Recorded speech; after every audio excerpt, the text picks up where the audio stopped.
Renegade result. The United States should end its arms sales to Saudi Arabia. Contention 1 is a currency collapse. GoK15 of Keele University writes that in 1974, a landmark agreement known as the U.S.-Saudi Arabia Joint Economic Commission confirmed that the U.S. would provide military arms to the Saudis in exchange for the Saudis accepting only U.S. dollars for its oil, known as petrodollars. Thus, Amadeo 18 of the Balance explains that all major global oil transactions have been priced in U.S. dollars. Then these dollars are invested back into U.S. treasuries, which is a safe investment and maintains the dollar's strength as the world reserve currency.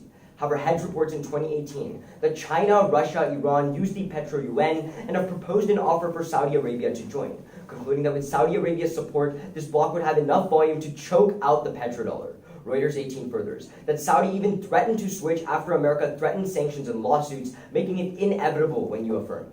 Thus, Copes of Stanford University 07 writes that when the petrodollar is replaced, the dollar would drop 40% in value because countries would flush dollars out of their central bank reserve funds. The impact is a recession. Amadeo 18 furthers that a sudden dollar collapse would force investors to shift to other currencies, causing demand for our treasury bonds to plummet. When the dollar collapses, the price of the dollar falls, leading to large amounts of inflation, which leads into recession. Friedman 17 of the Huffington Post explains that since global economies are reliant on exports and FDI, a recession would drop U.S. imports and investment, destabilizing global markets. Thus, Bradford 13 of Fordham University calculates that the next recession would put up to 900 million people into poverty worldwide. Contention 2 is a land war. Negotiations to end the Yemen conflict have been heading in the right direction. As Wintour of Westminster University writes 3 days ago, the current ceasefire has reached a critical phase where parties on both sides want to work their way through the conflict with diplomacy. Wintour furthers that they have come to an agreement to even strengthen Yemen's economy by consolidating revenues, paying all public salaries, and continuing to strengthen the central bank of Yemen. The Guardian writes yesterday that both sides have agreed to withdraw military forces. America does play a crucial role in the success of these negotiations, as Bletchman of Georgetown University in 2000 indicates that the United States has used armed forces to instigate peace talks over 1,000 times since the Clinton administration. Indeed, CNN 18 writes that all participants in the war only agreed upon peace talks after America's Secretary of State and Defense put pressure, indicating the leverage America has over the conflict. However, the Washington Examiner 18 explains that if America leaves, so will the Saudis, because it will signal negotiations are no longer worthwhile, concluding they will lose interest in energetic efforts by Washington to reach a durable ceasefire. Moreover, Press-Style 17 writes that because Saudi airstrikes use U.S. equipment, it can't be used once you affirm. Thus, they'll be forced to unleash their own military when entering the conflict. Newsweek 18 finds in the status quote, Saudi Arabia already has nearly 227,000 ground troops ready to mobilize, but has never deployed them because of American arms. However, Time 18 reports that Saudi Arabia's Crown Prince said Saudi Arabia would deploy land forces if required. Cutting off American support triggers the situation in which ground troops are necessary. Shifting to ground troops would turn the conflict for the worse in 2 ways, and the first is civilian casualties. Brimlaw 17 writes that ground forces would do more harm than good because they are not well trained enough to perform successfully and more likely to make mistakes, thus causing more civilian casualties. That's why the UN 11 found that during the peak of bloodshed in Afghanistan, airstrikes were responsible for 3% of civilian casualties, while ground troops were 50%. Second is humanitarian aid. IEDs, also known as improvised explosive devices, are defined by NATO 18 as a type of unconventional explosive weapon typically used by terrorists to target soldiers and civilians alike. With an increase in Saudi land forces, the Houthis will respond by increasing their use of IEDs. Indeed, Kelly 18 found empirically that Houthi rebels increased IED usage as they retreated from land-based coalition advances. This is really problematic because IEDs significantly restrict the capacity of the UN to deliver crucial life-saving humanitarian programs. That's crucial because the UN 18 reports that the conflict in Yemen has left 17 million people in the need of humanitarian aid. Thank you. Can we call for the agreement that U.S. will provide arms if Saudi Arabia, and then Saudi Arabia has threatened to swap? Yeah, I just swap the sanctions.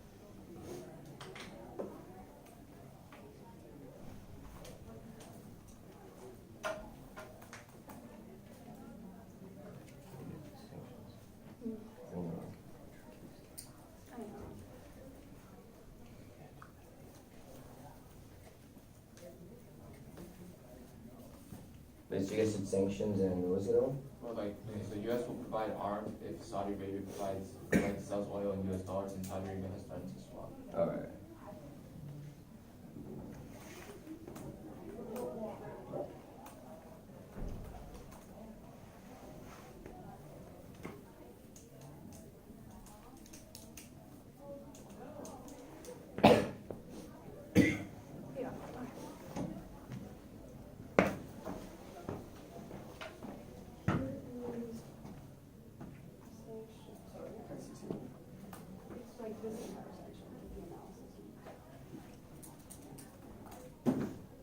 Wait, which one is this? The sanctions, Yeah. like, Wait, is this the threat or the agreement? Oh, this is the agreement. I have the agreement. Okay, so this is the threat. Yeah. So, what is this? Yeah, you tell the part where it's perspective. yeah.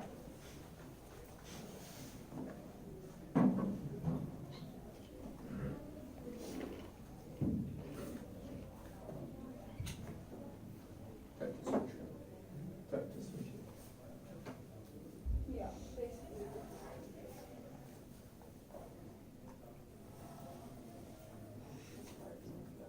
Is that what it is?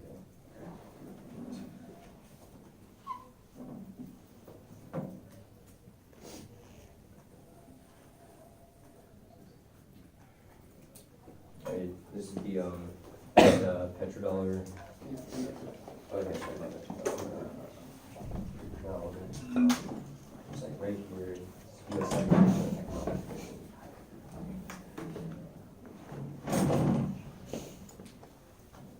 Yep. 17.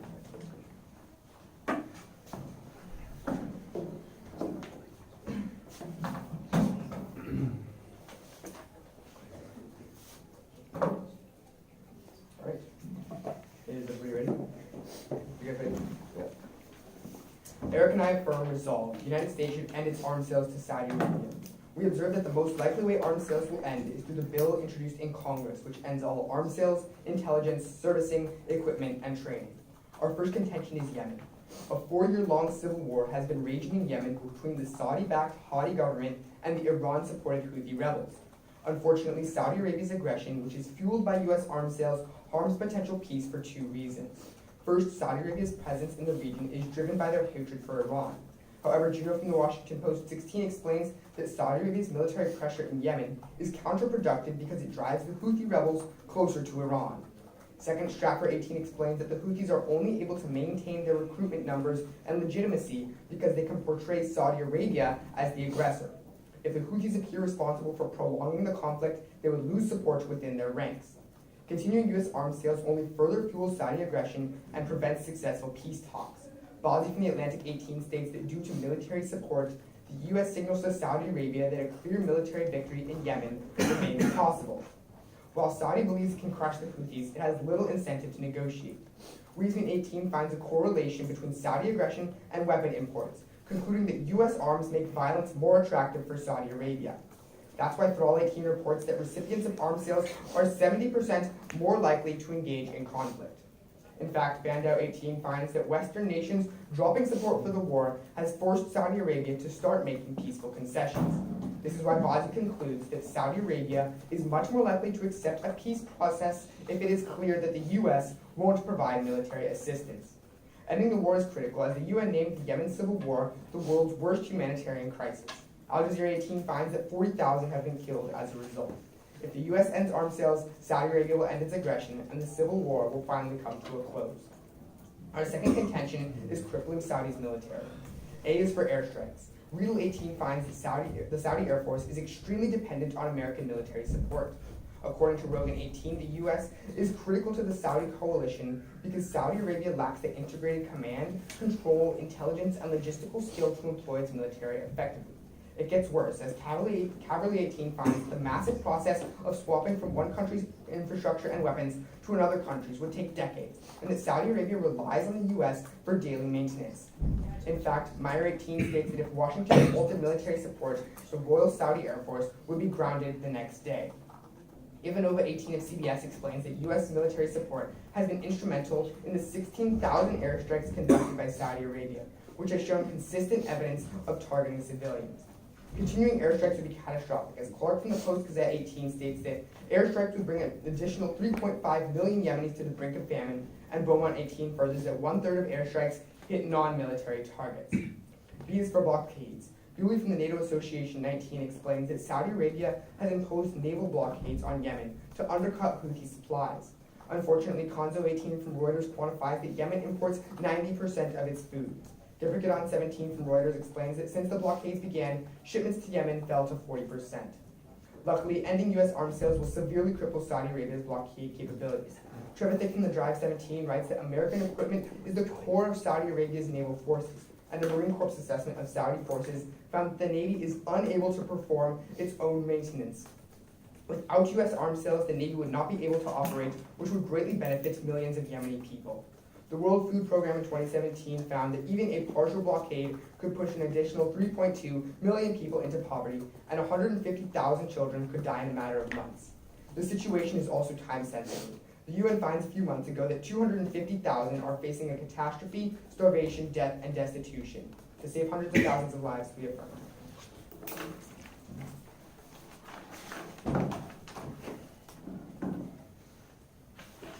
Ready for cross? Yeah, let me get some water. Okay.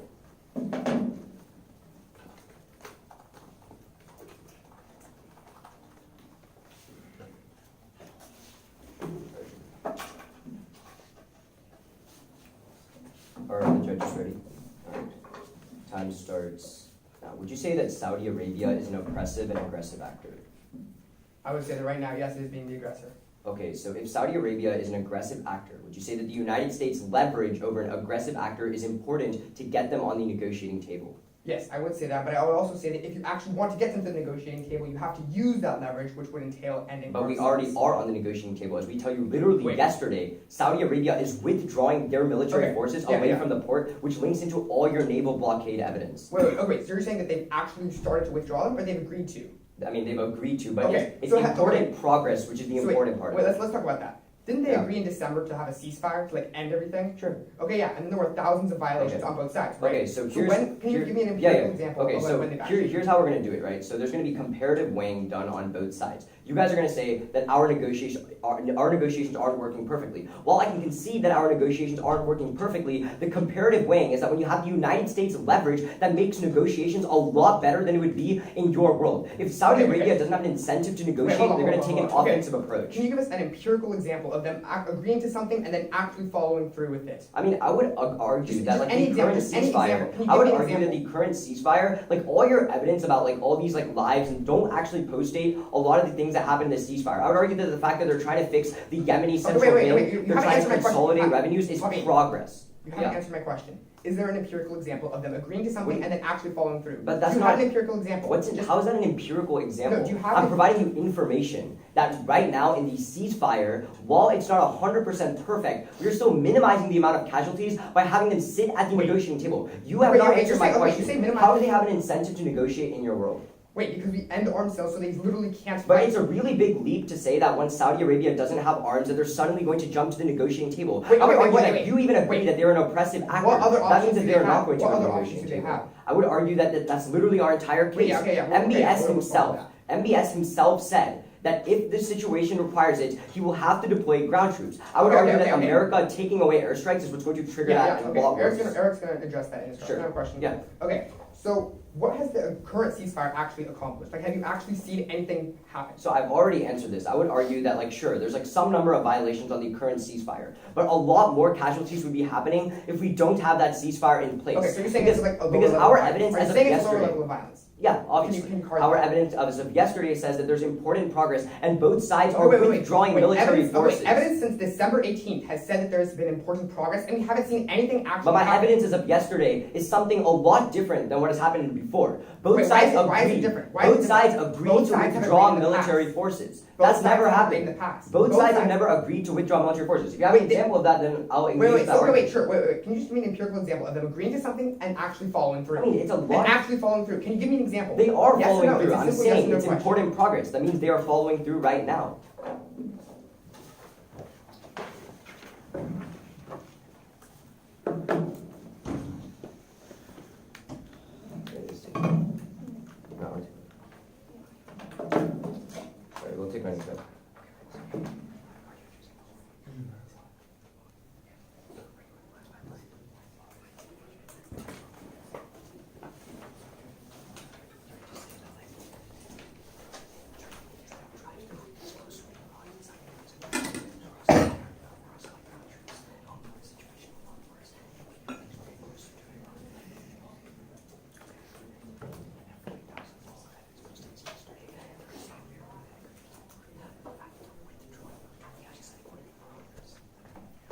that's 34 seconds.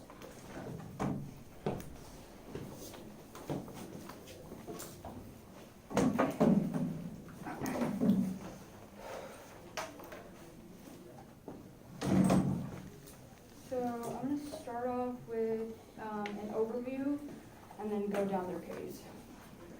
All right. At the point when literally yesterday, The Guardian reports that Yemen's government and Houthi rebels have agreed on the first phase of a withdrawal from the key city of Hodeidah in a deal the UN describes as important progress, this leads into two scenarios. Either A, the negotiations work out 100% and all of the impacts on the app that addresses solve for itself under the neg status quo, or B, in which the negotiations collapse because the US suddenly pulls out, Saudi turns aggressive and offensive, which will trigger the deployment of ground troops. That's the neg case, and they have to concede to one of this, and either way the negation wins. But now let's talk specifically about Saudi turning aggressive and offensive. As an overview level response, I would say that Michael Rule at NATO furthers in 2016 that offensive radical countries like Saudi Arabia, which they concede and cross, would adopt risky offensive strategies in response to attempts at deterrence, such as the decision for the US to end its arms sales. Remember that other countries have different cost-benefit calculuses that render deterrence ineffective. That's why political science professor James Fearon confirms in 2002 that of 58 different encounters, only 2 attempts to deter a conflict were successful. That's a success rate of less than 4%. That's why it's imperative to realize that America's leverage is the only thing that keeps negotiations and making it work. And now let's go into their case. On their idea about Yemen, they talk about hatred for Iran. The internal link in this is that we would drive Houthis closer to Iran, but recognize that when we actually make the situation worse with ground troops, that's when Houthis get closer to Iran. If we derail negotiations, that's when you trigger the impacts on the affirmation.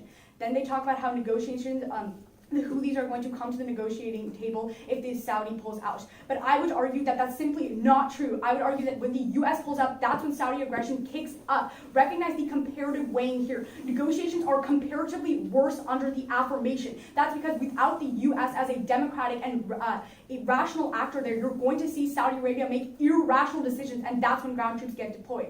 And they asked us for an empirical example of things that are working. We would say the thing that we read in case, that Yemen's economy is being improved by consolidating revenues, paying all public salaries, and continuing to strengthen the central bank, is all things that prove to you that negotiations are going to work, and this specific negotiations are really, really important. But now let's go into crippling Saudi's military, first on airstrikes. Remember on the top that every one of their impacts can flow onto our side, because our argument is that without US leverage, Saudi Arabia will turn aggressive, where they would use both ground troops and airstrikes, which would cause more casualties. But on their actual warrant, 3 reasons ending arms sales now would make no difference to Saudi airstrikes. First is their current stockpile. Hartung, the Center for International Policy, says that under the Obama administration, the Saudis bought $120 billion worth of offensive arms. Indeed, they currently have the largest and most technologically advanced stockpile of weapons in the Arab world. That's why even if the US stopped all future arms sales, Saudi Arabia would still be able to carry out its airstrikes in Yemen purely based off its current stockpile. And if you look at the time frame, I would argue negotiations solved in a fast enough time that Saudi Arabia could continue airstrikes in the middle. But even if we stop sales now, it would make no difference to their ability to carry out airstrikes because they don't need to buy any more American weapons. Rydell Brookings explains that because all the weapons they currently have and are receiving from contracts with other countries, paired with the enormous amount of money they've already exhausted in the Yemen war, Saudi Arabia currently isn't in the market for any new offensive weapon sales. But during Trump's administration, the US has conducted less than $4 billion worth of arms sales, with the Saudis as have not conducted a single major arms sale. Moreover, even if the Saudis were to buy arms from the US, they wouldn't be the offensive weapons currently being used to carry out airstrikes in Yemen. The only future arms sales they've discussed are for defensive anti-missile systems such as that. So by ending future sales, the only thing Saudi Arabia would be losing is their potential defensive capabilities, not their offensive. And on top of that, they're building their own weapons to wind off the US in the status quo. Hartung of CIP explained that as part of their new Vision 2030 initiative, Saudi Arabia is currently working with major defense firms in developing their own domestic defense industry, which by 2030 will have them producing over 50% of all their arms locally. At that point, they can produce it locally. But on blockades, they talk about how we're going to undercut Houthi supplies. I would argue that all of their evidence is really, really outdated, considering the only impact that blockades has is solved for by the negotiations, because that's about the port of Hodeidah. And that's exactly what the negotiations attack, is both sides pulling out of the port of Hodeidah. All of the impacts that they have turn onto our side. They have no impacts in this debate. I'm gonna take the round.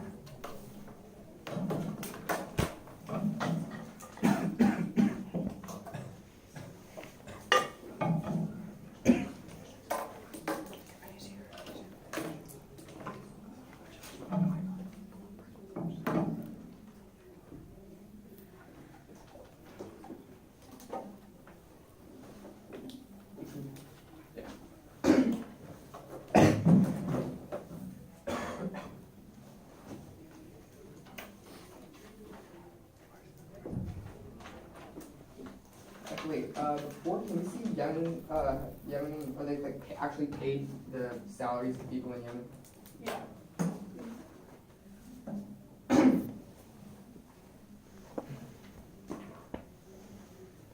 It's okay, can you not cut? Oh, sorry.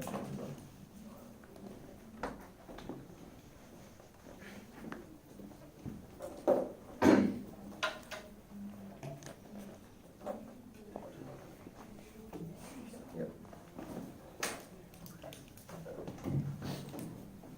Can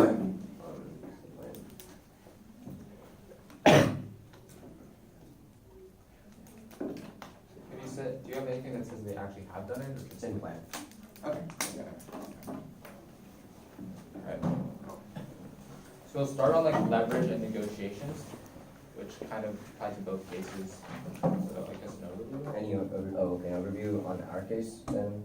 Yeah, sure. Okay. Actually, on top of our case, leverage stuff. I'm gonna go somewhat fast. I don't know. Somewhat fast, yeah. Alright, ready? Time starts. Start on leverage. There are 3 ways that we stay interconnected and maintain leverage if you affirm. Because CNN tells you in 2018 that the United States imports $7.9 billion of foreign crude oil from Saudi Arabia a day, being the second biggest import for the United States. The OECD reports in 2018 that the oil to the US was 10% of Saudi Arabian exports. We're extremely reliant on each other economically. But then second, the Brookings Institute tells you in 2016 that Saudi Arabia relies on the United States because they are under our nuclear umbrella. They rely on us for security. But then third, the militarybases.com tells you that the United States have 5 military bases in Saudi Arabia. We want to protect those too. But then you can turn their entire case. Because what Sullivan and Lee tell you in 2011 is that the more military aid given by the United States to other nations, the less cooperation there is in a relationship. They find that it's even worse for non-democratic countries such as Saudi Arabia. It's like spoiling a kid. However, affirming is crucial for this leverage and negotiations argument because it shows that we are willing to cash in our leverage and we still have leverage when we end arms sales. You can't make threats without credibility. Affirming changes this. Then really quickly on ceasefires. The problem with this is in the status quo, they never work. They keep talking about agreements, but they've never actually turned out to anything. What happened yesterday, which they talk about over and over again, was yet another agreement. The problem with this, according to Reuters, is that the withdrawing troops thing has no date to begin demilitarization. So yet again, it's another agreement with no date. At that point, you just see that it becomes like the ceasefire with 1,000 plus violations on both sides. That's really bad. But then Xinhua tells you in 2018, the Houthis are just exploiting the ceasefire to mobilize and reposition their fighters in Hodeidah. In fact, instead of evacuating the port, Knights tells you in 2019 that the number of Houthi fortifications have increased by 57% and started the ceasefires. And not only that, when they try to remove troops, you see troops just changing into Coast Guard uniforms and pretending that they're leaving the area. They don't actually leave the area. But then, onto their petrodollar argument. First, the dollar is not strong because of the oil. Because Investopedia tells you in 2018 that the US dollar remains the world's largest reserve currency because of the size and strength of the US economy and despite the dominance of the US financial markets. Because despite large deficit spending, trillions of dollars in foreign debt, and the unbridled printing of US dollars, US Treasury securities remain the safest store of money because it has the trust and confidence that the United States has the ability to pay its debt. But then Bullock tells you in 2018 that it was a long time ago since the link between the oil and dollar mattered at all because the financial returns of the non-dollar based oil companies. And since the 1980s, the dollar has been consolidated as the global reserve currency because of the strength of the US economy. At that point, the oil doesn't really matter. But then third, Richter tells you in 2018 that global central banks are not dumping US dollar assets from their foreign exchange reserves, and they remain really scared of the China yuan. At that point, you don't see a shift there. But then fourth is that the Saudi Arabia does not want to crash the global economy and cause a recession that puts 900 million into poverty like they talk about, because that comes back and hurts their own economy. And that's why Saudi Arabia has never threatened to do so. Their card literally just has some analysts but saying that Saudi Arabia could do it. But then on to ground troops, which is really contingent for their entire case in the rebuttal. There's 3 key problems here. First, realize that Saudi Arabia is already beginning to cut down on its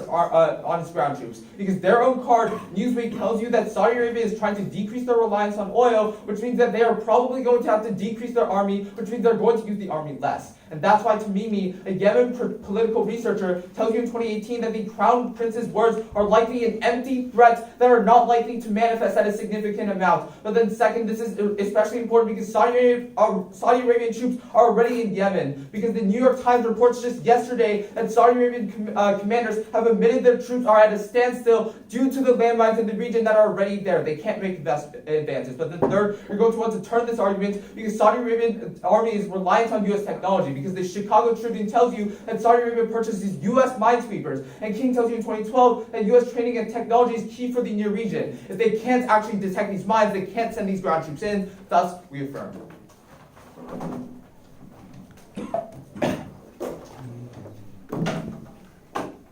Alright. Okay. Ready? Alright. So, can you guys give me an example of when the Houthis and the Yemen people were both on the negotiating table and when they've had this successful of a ceasefire? If you can give me that, then I will concede something. I mean, like, we'll go, you know. Okay, so, like, there have been ceasefires in the past, and none of them have worked. Yeah, that. So even if you no, want to that go... didn't answer my question, right? Because the uniqueness of this one are that both parties are on the negotiating table, and after 4 years, bloodshed wants to stop, right? So I would argue that clearly that's bloodshed doesn't want to stop. There's 1,000 plus violations on both sides. Sure. I don't know how you can argue Okay, so that. I would argue that And most given of that the- mistrust has actually Sure. gone up, and Houthis are actually increasing fortifications, if- I'd say it's worse, so because it's a this military is- strategy. Okay, so you can yell at me all you want, but when you look at the actual evidence, right, you don't post-date anything. By telling me that 1,000 violations have happened, give me a second. I would argue that most of the 1,000 violations happened back in December, and that January was a much better month for the war. How are negotiations that are just a military strategy better than I would like, argue the past? that negotiations aren't a military Why? strategy. Okay, The why have warrant- fortifications the warrant increased is, then? The warrant is pretty clear, right? At the point in which 4 years of bloodshed have happened, and both the Houthis and, hold on, give me a second, Yemen realize that a military victory is probably not going to happen, negotiations So then makes why the are most fortifications sense. going up? What do you, like, you're telling me since, They're yes, sir, army you're telling me corps. since the last No, 6 since the hours. ceasefire that you're talking No, about. I'm talking about since the negotiation, You asked me about the ceasefire. Yeah, I'm talking about the phase 1 negotiations that we're talking about, that Praveen reads in case and I read about. Okay, So you're so telling me the in the last problem- 6 hours, Sure, let's fortifications talk went about the up. phase 1 negotiations. No, in the Wait, last, can like, I talk? go ahead, sure. So the problem with the phase 1 negotiations is that they're not different from the rest of the ceasefire at all. They have very vague agreements. There's no date set. Sure. There's no reason why they're different from the 2-month ceasefire that happened that has 1,000 plus violations and has the Houthis militarizing. In your responses, right, I would want you to show me that in the last 6 hours, fortifications Okay, I want to went show up. you. Can you show me why this is unique in any way? I literally spent the entire first Why is minute this across. unique to other agreements that they've had in the past, Because just 2 months ago? I just said that because both sides are coming to the negotiating table. Wait, And once they again, both you agreed tell on the me- ceasefire yeah, 2 months you tell ago me the too. ceasefire- Okay, on violations, right? I tell you that most of the violations that occurred happened in the month of December, and since then, violations have been on the decline. I would argue that in the months of January, in the first half of February, negotiations and diplomacy is what is being pursued. And on top of that, you don't respond to situation A or situation B, and one of them has to be conceded. So even if negotiations fail, I would argue that negotiations let's only talk about fail when the U.S. pulls out. Alright, so why, okay, can I have a question then? Yeah. Okay, so why would Saudi Arabia want to collapse the global economy? We're not going for petro-UN, so you can drop it. All right, great. So let's talk about situation B, right? So let's say I concede that negotiations are not the best. Give me, interact with the comparative way that Korean offers So in what we're clause. telling you How is are that negotiations so what comparatively we're better telling on you the is that the app? negotiations wouldn't necessarily collapse because the U.S. has 3 other ways that they maintain leverage with Saudi Arabia. Okay. That's We'll take running prep. yeah.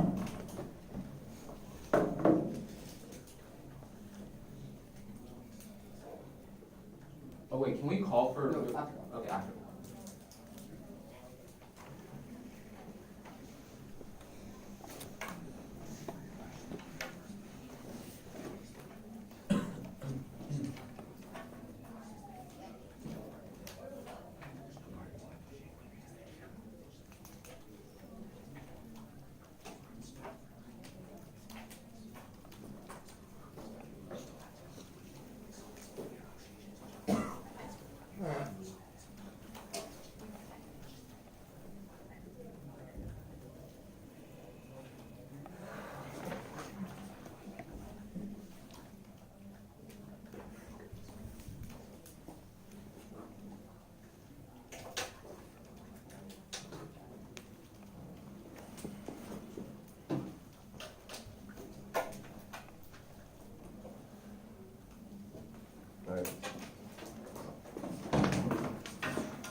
going to be going over their overview, and then their case, and then our contention too.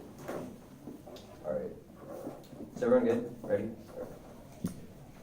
Time starts now. They read you a 3-part overview that says that there's always going to be leverage in Saudi Arabia. I would argue that A, this is non-unique to their case, because at the point where they are saying that there's going to be leverage, they're literally advocating for our case. But second, more importantly, I would argue that relationship is falling when you take away the arms, which is the crucial part of this relationship. Let's go to their case. On their contention 2 about crippling Saudi's military, you can just clean extend these stockpiles response. They never address it. Hardtone tells you that right now there's a stockpile of weapons because they've been building it up over the last couple of years. That's why even if the United States were to pull away right now, they still have weapons in their hands. But you can also extend the Vision 2030 response that tells you that Saudi Arabia is building up its domestic industry right now, which means even if I were to concede that they won't have American arms, they're still going to have arms themselves, which means that they're always going to have arms again. We're linking into every single one of their impacts. But then even more so, let's go to their argument about Yemen. I would argue that we can interact with the war on negotiations. They're going to come up here and tell you that negotiations are not working, but they don't interact with the comparative weighing. Even if negotiations are working 100% effectively, our argument is that it works a lot better on our side. They don't respond to the fact of Nahad's overview, which tells you that Saudi Arabia will become far more aggressive when you take away U.S. arms. That is why when we look to deterrence in the past, Fearon tells you that it's only worked 4 out of 58 times, which is less than a 4% success rate. Make them show you why this deterrence scenario is any unique than the ones that have happened in the past. I would argue that insofar as Saudi Arabia is an oppressive and aggressive actor, as they concede in Crossfire, they're going to turn a lot more offensive, which means negotiations come to our side. So then you can go to our condition 2 about land war. They tell you that they're beginning to cut troops and that MBS is an empty threat, but remember, this is status quo evidence. We tell you that affirming changes the game, that's when they're actually going to deploy ground troops. That's the Newsweek evidence. Then they tell you that New York Times, that they stand in the region right now, but they don't tell you how many troops stand in the region. I would argue that the 227,000 would be deployed, all of them, if you take away arms. Then they tell you that they can't detect mines. That is literally our case. We tell you that because they are ineffective, they're going to cause more civilian casualties. The Guardian tells you that negotiations are going to end the conflict because they're withdrawing military forces, which takes away every single one of the impacts they advocate for. You can either vote for them, where 3% of airstrikes actually cause damage, or you can vote on the UN evidence that says that 57% of civilian casualties will come when they shift to ground troops. Thank you. Okay, can we call for violations of gun down? Yeah. I'm sorry, what? Say that violations of gun down clause. Wait, I mean, I didn't extend it. Like, that's not really what we're going for. Violations going down.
There's 8 seconds left.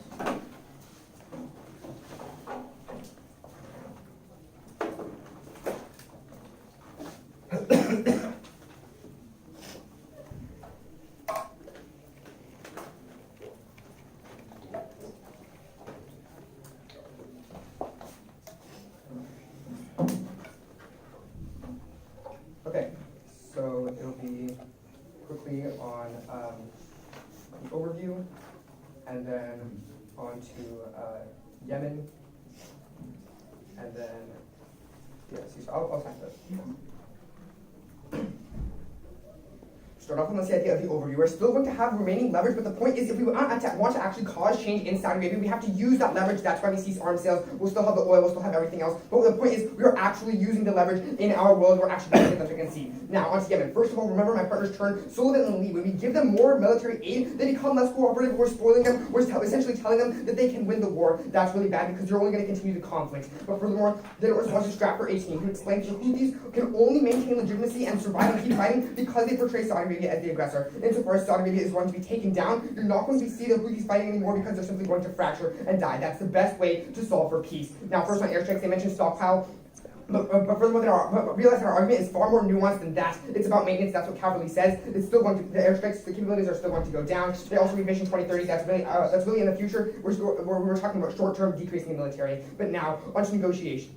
But now on ceasefire negotiations. We've tried ceasefires and negotiations in the past. We've made agreements in the past. They've all agreed to do this. However, it's all failed every single time. That's because it's empty rhetoric. All the Houthis really want to do is just fortify. All the Houthi fortifications have gone up 57%. They're just changing uniforms. It's literally that. They're not actually doing anything. Furthermore, Reuters explains that withdrawing troops has no date. There's something not actually, they haven't actually decided on anything. It's all empty rhetoric. It's not going to happen. But now on ground troops, they missed two key things. First, that they're stuck by mines right now. Saudi Arabia already has ground troops in there, but they can't get through because there's mines. It doesn't matter if they send in ground troops if they simply can't do anything. Furthermore, remember the Chicago Tribune, the minesweepers that they do use are U.S. tech, which means that when you stop arms sales, they can't get through anyways, which is why you're going to be voting.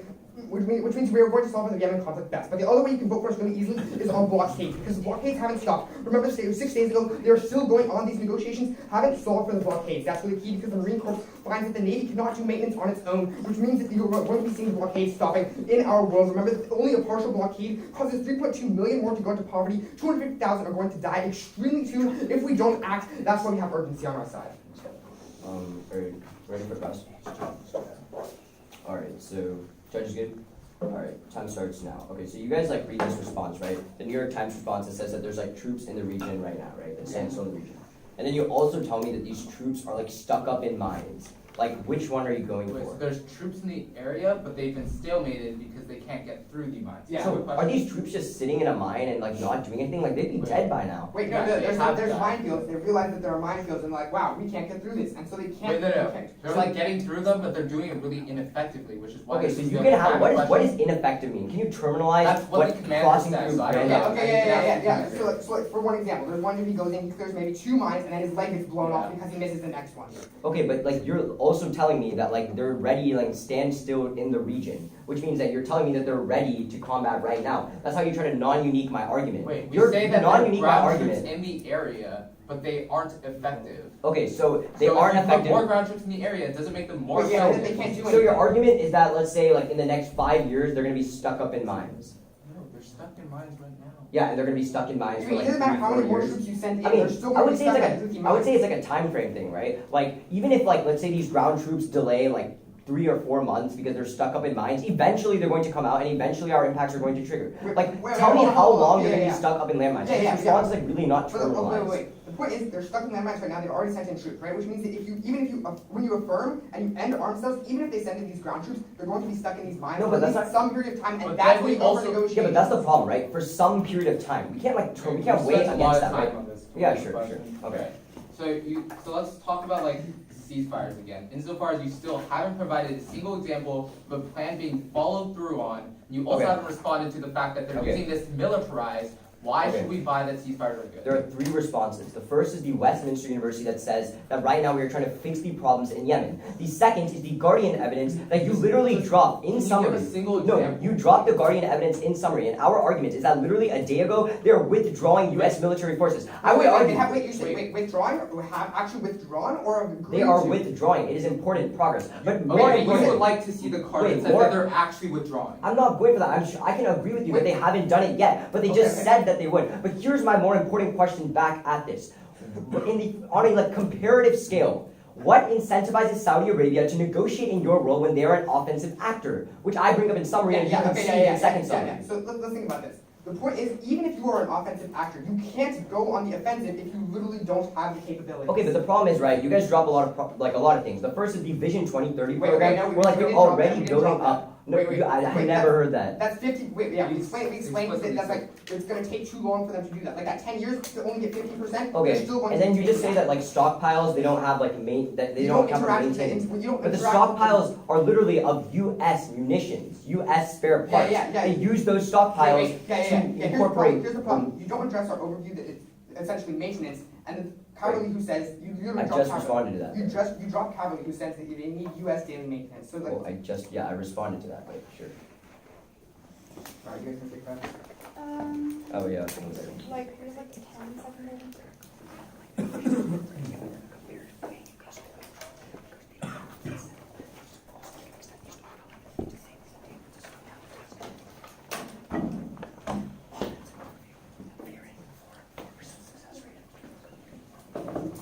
Okay, so I'm going to be laying down both overviews, Yemen and ground troops. All right. Let's start off with our overview. Extend fearing that tells you that there's a less than a 4% success rate when you attempt deterrence. That means that even if I conceded their overview, I would argue that deterrence doesn't work. At that point, they tell you that we would still have leverage. Deterrence and arms are the most crucial part of an alliance. That means if I take out arms, I'm not going to have that leverage. And then second, on their overview, I would argue this non-unique their entire case because we don't need arms to have leverage. We can still do that. So I would argue that that doesn't stand at all. But now let's go on to Yemen, specifically on airstrikes. The only response they give you on stockpiles is that they don't have maintenance capabilities. That has literally nothing to do with the Carby-Reed rebuttal, which is hard time that tells you a $120 billion worth of offensive arms that are U.S. arms that they've been using for 4 years. That means that those are the offensive arms that they're going to be able to be used. And they don't respond to the Vision 2030 evidence either that tells you 50% are going to be locally produced. That goes clean dropped. And the analysis here is really, really clear. It's comparatively worse on their side because now both ground troops and airstrikes are going to be used. Let's talk about negotiations really quickly. They completely drop Guardian, which tells you that the conflict is going to be ended by negotiations that are happening that literally happened a day ago. I would say that all of our evidence postdates every single response they give you. And if they can tell me that Houthis have militarized in the last 6 hours, then I'll buy it, but they don't, and it's over. At that point, the uniqueness here, the only response they give you is there's no date. I would argue that the fact that the Houthis and Yemenis are both on the negotiating table, that's the uniqueness. I asked him in cross, when has that happened before? He doesn't give you a response. That's the uniqueness. We win right there. But they extend Westminster, that tells you that we've extended economic plans and those things, that shows progress is happening. But now let's go into ground troops. They never interact with the comparative way that says definitively there's going to be a worse off place in the affirmation. That's because both ground troops and arms are going to be used. At that point, I would argue, even if I conceded their entire case right now, the pulling out of U.S. arms means that ground troops and arms are going to be used. That's when you risk 50% of civilian casualties, and that's the biggest impact in this round.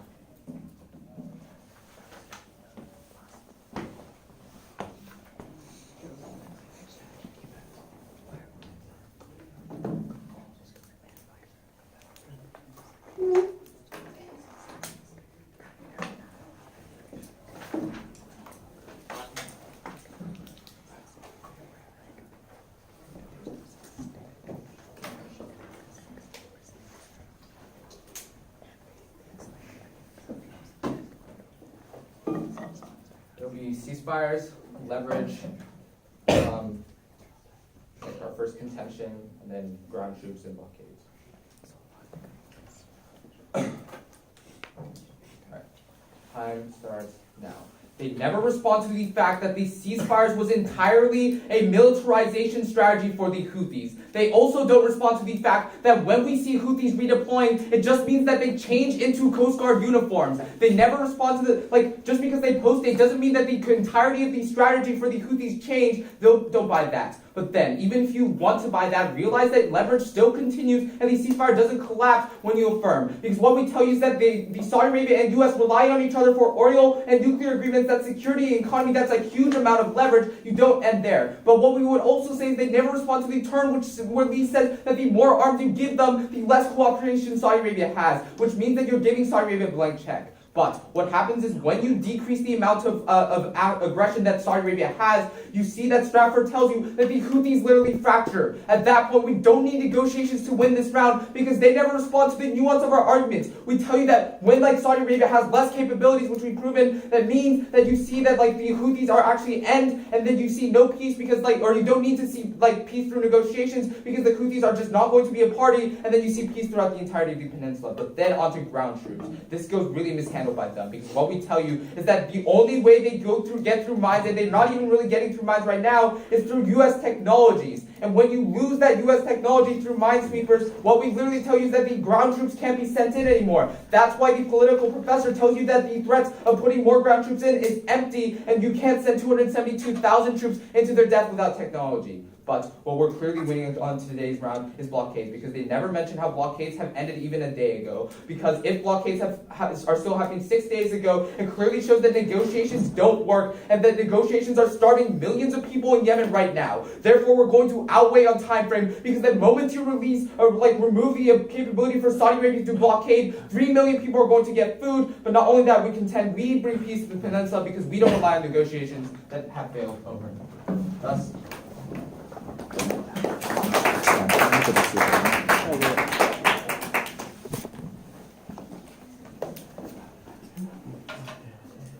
I see IEDs are stopping troops from the